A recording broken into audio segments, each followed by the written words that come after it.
नमस्कार, स्वागत है आप सबका बेबी केयर फैमिली पर। आज की इस वीडियो में हम बात करेंगे कुछ आसान और सरल तरीकों के बारे में जिनकी मदद से आप ब्रेस्ट फीडिंग को आसानी से ही छुड़वा सकते हैं और इस प्रोसेस में ना ही आपको कोई तकलीफ़ होगी और ना ही आपके बच्चे को कोई तकलीफ़ होगी। सोशल मीडिया में बहुत सारे तरीके हैं ब्रेस्ट फीडिंग छुड़वाने के। उनमें से एक तरीका मैंने सुना जिस पर लोग बात करते हैं कि इस चीज़ से हमारे जो बच्चा है उसको बहुत सफ़र करना पड़ रहा है। वो रोते हैं कैमरे के आगे कि हमें इतना तकलीफ़ हो रही है, हमारा बच्चा बहुत रो रहा है, हम मजबूर हैं और रो रहे हैं इस चीज़ को लेके।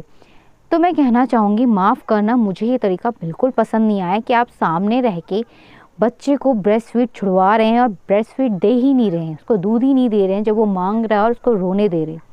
तो ये तरीका सबसे ज़्यादा बुरा तरीका है, क्योंकि इससे सबसे ज़्यादा इफ़ेक्ट आपके बच्चे की मेंटल हेल्थ को होगा। बच्चे की जो मेंटल हेल्थ है इससे इफ़ेक्ट करेगी। जो बच्चा है उसका दिमाग इससे बहुत ज़्यादा निगेटिव हो जाएगा। तो मुझे लगता है कि जो तरीका है बहुत ज़्यादा गलत है, आपको ये तरीका नहीं अपनाना चाहिए। आपके इसके ऊपर क्या राय है, प्लीज़ कमेंट करके मुझे ज़रूर बताइएगा। अगर आप हमारे चैनल पर नए हैं तो चैनल को सब्सक्राइब कर दीजिए, बेल आइकन ज़रूर प्रेस कीजिएगा।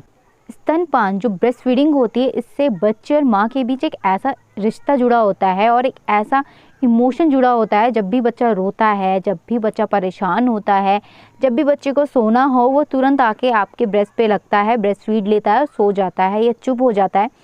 तो वो इमोशनली इस चीज़ से कनेक्ट होता है। तो मेरा मानना है कि जब तक आपकी कोई बड़ी मजबूरी ना हो तो आप ब्रेस्ट फीडिंग मत छुड़वाइए। मैं भी जब तक किसी का ब्रेस्ट फीड लेंगी मैं तब तक उसको ब्रेस्ट फीड दूंगी, क्योंकि मेरी कोई ऐसी मजबूरी नहीं है कि मुझे ब्रेस्ट फीड छुड़वानी हो। ब्रेस्ट फीडिंग के फ़ायदे माँ और बच्चे दोनों को ही होते हैं, इसलिए मुझे लगता है कि ब्रेस्ट फीडिंग अगर बच्चा लेता है तो बहुत अच्छा है। अगर हम उसे लंबे टाइम तक ब्रेस्ट फीडिंग दे सकते हैं तो ब्रेस्ट फीड जब आप छुड़वाना चाहें तो उसका सही समय होता है 1 साल के बाद।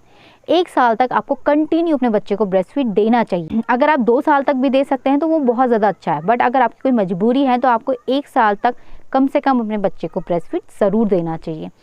दूसरी बात कि जब भी आप अपने बच्चे से ब्रेस्ट फीड छुड़वाएंगे तो उसमें क्या चीज़ें होती हैं कि आपके ब्रेस्ट में मिल्क आएगा, आप पिलाना चाहें या ना चाहें, आपके ब्रेस्ट में मिल्क जो है वो बनता रहता है। तो अगर आप नहीं पिलाते हैं तो आपके ब्रेस्ट में गांठें पड़ जाएंगी, आपके जो ब्रेस्ट हैं वो टाइट होने लग जाएंगे, जिसकी वजह से आपको ब्रेस्ट कैंसर जैसी बड़ी बीमारियां भी हो सकती हैं। तो इन सब के लिए आपको क्या करना चाहिए? सबसे पहली चीज़, 1 साल तक का जो बच्चा होता है वो अच्छे से सॉलिड फूड पे आ जाता है। जो बच्चा अच्छे से सॉलिड फूड पे आ चुका है वो जो ब्रेस्ट फीडिंग है वो सिर्फ इसलिए लेता है क्योंकि वो इमोशनली उस चीज़ से जुड़ा है। तो इन चीज़ों के लिए तो अगर आप ये चीज़ें छुड़वाते हैं तो सबसे पहली चीज़, आप अपने बच्चे को काऊ मिल्क पे लेके आइए। दूसरी चीज़, जब भी बच्चा ब्रेस्ट फीडिंग लेता है या ब्रेस्ट फीड के लिए रोता है, आपको देख के हल्का सा भी अगर वो इशारा कर रहा है ब्रेस्ट फीड के लिए, तो सबसे पहली चीज़, आपको उसके मुंह के सामने रहना ही नहीं है। अगर आप उसे नहीं पिलाना चाहते हैं तो आप उसके फेस के आगे मत रहिए, क्योंकि बच्चा जब भी आपको देखेगा वो ब्रेस्ट फीड के लिए रोएगा। अगर आप उसके सामने नहीं है तो बच्चे को ब्रेस्ट फीड लेना भी याद नहीं आएगा। दूसरी चीज़, आप क्या कर सकते हैं, सामने रह के अपने बच्चे से ब्रेस्ट फीडिंग कैसे छुड़वा सकते हैं। इसके 3 सबसे आसान तरीके हैं जो पुराने टाइम से चले आ रहे हैं और लोग इसे अपनाते हैं और ये चीज़ वर्क करती है और इस चीज़ से ना ही बच्चे को तकलीफ होती है और ना ही माँ को तकलीफ होती है। सबसे पहला, जब भी आपका बच्चा ब्रेस्ट फीड के लिए बोले तो आप अपने ब्रेस्ट पे जो नीम होता है उसका पानी लगाइए, चाहे या उसका पेस्ट बना के लगाइए। पेस्ट बना के लगाएंगे तो बच्चे को पता चल जाएगा कि इसके ऊपर कुछ है। तो आप एक काम कर सकते हैं, एक बर्तन में नीम की पत्तियों को अच्छे से उबाल कर उसका पानी निकाल लीजिए और उस पानी को जब भी बच्चा ब्रेस्ट फीड के लिए मांगे तो उस पानी को अपने ब्रेस्ट पे लगा दीजिए। इससे क्या होगा, बच्चे को पता भी नहीं चलेगा कि उसके ऊपर कुछ लगा है और जब भी बच्चा ब्रेस्ट फीड के लिए मांगे और जब भी वो मुंह लगाएगा तो उसे कड़वा टेस्ट आएगा, जिससे बच्चा खुद ही उस चीज़ से दूर हो जाएगा। इस प्रोसेस से बच्चा आसानी से 1 हफ्ते के अंदर अंदर ब्रेस्ट फीड लेना छोड़ देगा। दूसरे तरीके में आप नीम को अगर नहीं लगा सकते हैं, आपके पास नीम अवेलेबल नहीं है, तो इसकी जगह आप एलोवेरा जेल भी लगा सकते हैं। जो एलोवेरा जेल होता है इससे भी बच्चे को कोई भी साइड इफ़ेक्ट्स नहीं होंगे, बच्चे को कोई दिक्कत नहीं होगी। तो जब भी बच्चा ब्रेस्ट फीडिंग के लिए ले, आप अपने ब्रेस्ट पे एलोवेरा जेल भी अप्लाई कर सकते हैं। जब भी आप एलोवेरा जेल लगाएंगे उसका टेस्ट बच्चे को पसंद नहीं आएगा और बच्चा 1 हफ्ते के अंदर अंदर उस चीज़ को खुद ही छोड़ देगा। तीसरी चीज़ होती है करेला। आप करेले का भी जो जूस है उसको निकालिए और उसको भी अपने ब्रेस्ट पे अप्लाई कीजिए। ये जो 3 तरीके हैं ये पुराने टाइम से चले आ रहे हैं और इन तरीक़ों से बच्चा ईजिली आसानी से ब्रेस्ट फीडिंग छोड़ देता है और इससे बच्चे को कोई तकलीफ़ नहीं होती है। बट जब भी आप ब्रेस्ट फीडिंग छुड़वाते हैं तो उसकी तकलीफ़ आपको भी होती है, क्योंकि जो आपके ब्रेस्ट में से मिल्क आता है वो बच्चे की डिमांड पे आता है।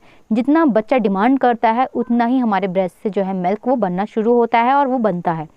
तो जब बच्चा ब्रेस्ट फीडिंग नहीं लेगा तब भी आपके ब्रेस्ट में दूध आएगा और उस चीज़ से आपके ब्रेस्ट में गांठें पड़ जाएंगी, आपके ब्रेस्ट में दर्द होगा और आपको ब्रेस्ट कैंसर जैसी प्रॉब्लम भी हो सकती है। तो इससे बचने के लिए आप क्या कर सकते हैं, जैसा कि मैंने बताया कि जो ब्रेस्ट मिल्क है वो बच्चे की डिमांड पे आता है। तो जब बच्चे की डिमांड कम होगी तो धीरे धीरे करके वो जो ब्रेस्ट मिल्क है वो कम बनने लगेगा, पर बनेगा ज़रूर। तो आप एक काम कर सकते हैं, या ब्रेस्ट जो पंप मार्केट में आते हैं उनकी सहायता से या हाथ की सहायता से आप ब्रेस्ट मिल्क को एक बर्तन में निकालिए और उसको बच्चे को दीजिए, इनडायरेक्टली भी दीजिए, क्योंकि जो ब्रेस्ट मिल्क होता है इसके अपने बहुत अच्छे फ़ायदे होते हैं बच्चे को। अगर आपका ब्रेस्ट मिल्क बन रहा है, गांठें हो रही है, आपको निकालना हो रहा है, तो आप उसको फेंकिए मत, उसको बच्चे को दे दीजिए। तो धीरे धीरे करके ये चीज़ कम होगी। जैसे जैसे ब्रेस्ट मिल्क बने, दर्द हो, हल्का हल्का निकालिए। ऐसे करते करते 1-2 हफ्ते में आपका भी जो ब्रेस्ट मिल्क है वो कम होने लगेगा और आपकी भी जो परेशानी है वो भी कम हो जाएगी और बच्चा भी ब्रेस्ट मिल्क को छोड़ देगा। वीडियो पसंद आए तो लाइक और शेयर ज़रूर कीजिएगा। हमारी वीडियो को पूरा देखने के लिए आप सबका धन्यवाद। मिलते हैं आपसे नेक्स्ट वीडियो में, तब तक के लिए अपना ध्यान रखिएगा।